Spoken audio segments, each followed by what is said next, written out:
Perhaps to just understand the impact this has had, maybe let's get an appreciation or understanding of how much it contributes to the country's GDP.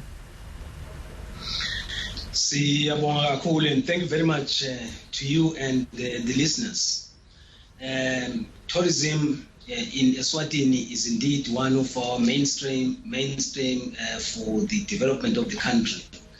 It attracts over 1 million people. As you know that our population is small, so to get over 1 million people is more or less equivalent to the number of people in the country.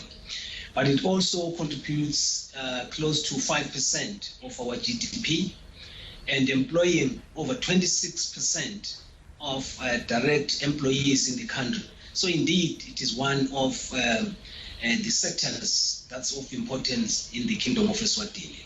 When from a cultural and purely tourism-related perspective, Eswatini, you think of Maganu, you think of the Bushfire Festival, which was supposed to be now in May. What impact has COVID-19 had on activities where tourism is related?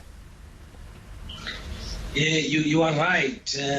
The country has suffered tremendously due to this coronavirus pandemic. In the first instance, we've had hotels that have closed, and we're not even sure as to whether all of them will be able to open soon. More than that, employees have been laid off, so that has affected us tremendously. So which means even the contribution to GDP will be affected. More so when you look at the events like bushfire, which is a mainstay of the country also as it attracts a number of people from near and far.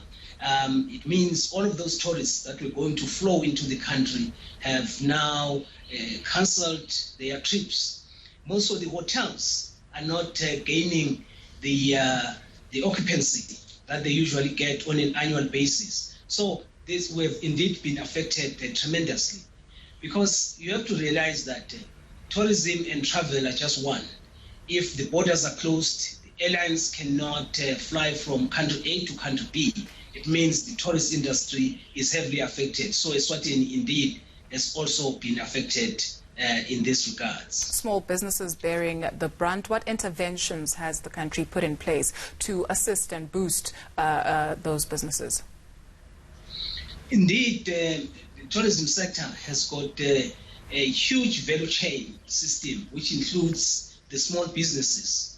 So what the government has basically done is that in the first instance, it has come up with a relief package where small businesses can actually tap into that fund to make sure that they can resuscitate their businesses. But also when it comes to taxation, though some of these taxations have been deferred, particularly the annual taxation,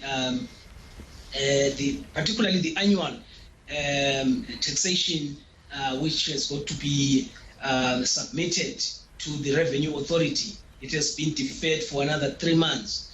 But also some of the utilities which were supposed to kick off as of April, those rates have been postponed to later dates. More than that, we as an industry have also deemed it fit to actually postpone the BET levy. The levy was supposed to be increased in April, and this has now been postponed to a later date, initially July, but definitely we'll have to review it if the COVID impact is still hitting hard in the tourism sector.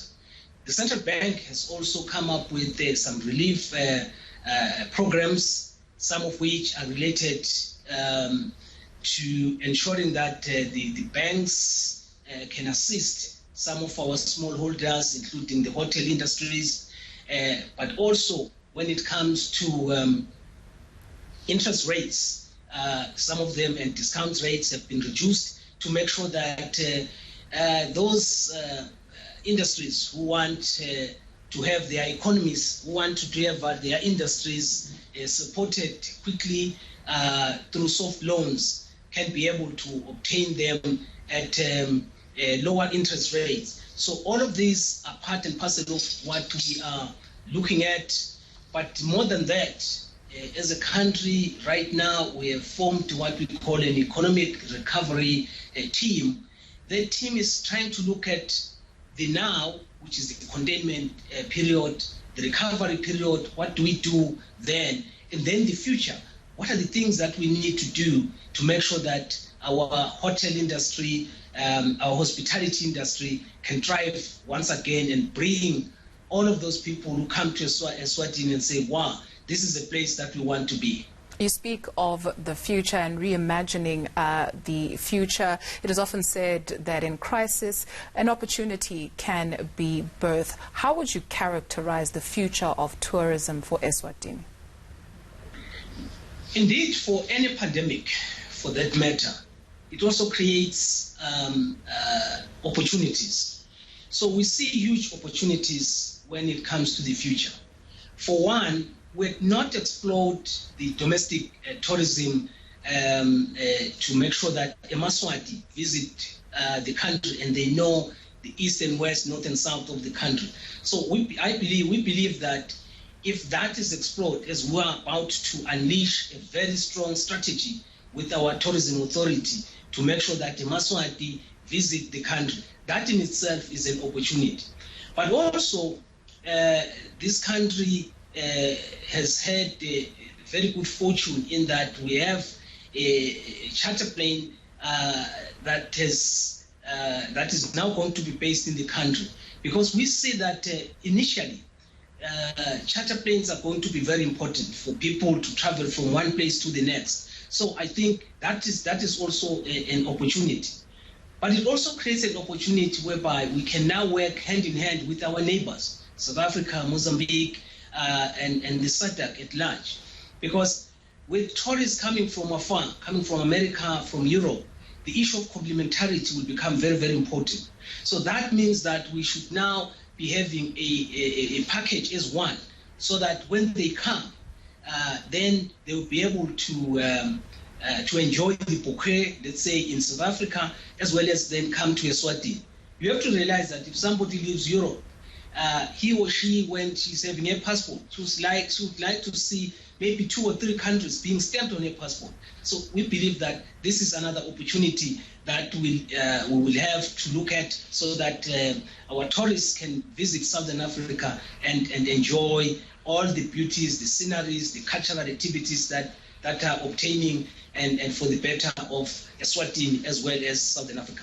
If, sir, you'd allow me, please, to use this opportunity just to get an update in terms of what is happening in the country in terms of containment measures and the movement of people and the operations of businesses.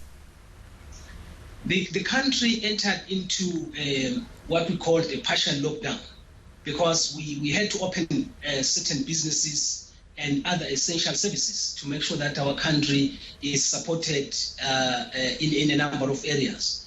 But more so, even the hotel industry was classified as an essential service.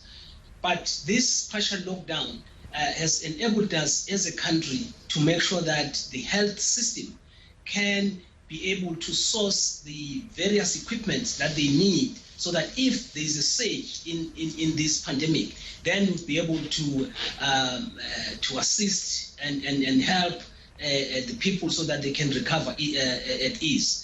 At the moment, we have about 200 people who have now contracted the pandemic. But what is positive is that over 40% of these have recovered.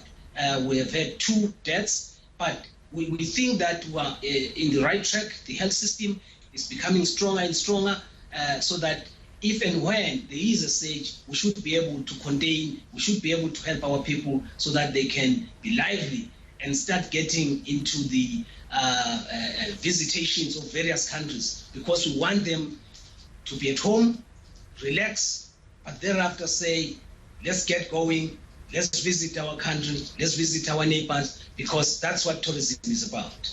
Wena wekunene sibonge, Moses Vilakati is Eswatini's tourism minister.